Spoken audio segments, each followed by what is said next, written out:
আসসালামু আলাইকুম ভিউয়ার, সবাই কেমন আছেন? আলহামদুলিল্লাহ আমি ভালো আছি। তো আজকে হঠাৎ মন চাইলে ফুচকা খাবো।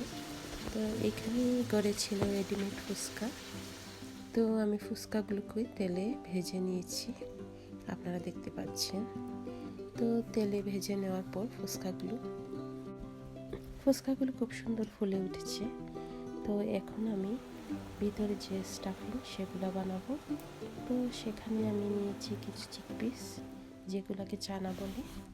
তো চানা দিয়ে আমি ভিতরে স্টাফিংগুলো বানাবো। তো এখানে আমি প্রথমে নিয়েছি একটু কুচি করা পেঁয়াজ, তার সাথে দিয়েছি আদা বাটা, তার সাথে দিয়েছি জিরে পাউডার, ধনে পাউডার, আর এখানে দিয়েছি মরিচের গুঁড়ো, হলুদের গুঁড়ো, তারপর চপ টমাটো দিয়ে আমি স্টাফিংটা তৈরি করে এখানে যে ফুচকা প্যাকেটটা ছিল সেটার ভিতরে মশলাগুলো রেডি করা ছিল।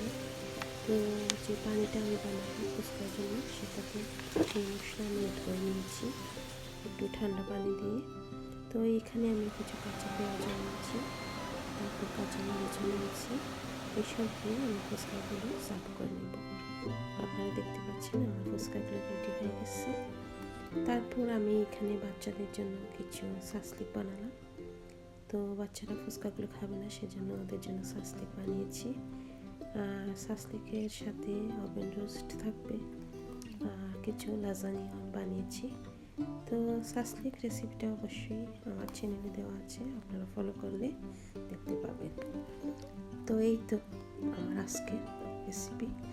আপনাদের কেমন লাগলো লাইক করুন এবং শেয়ার করে জানাবেন। Thank you.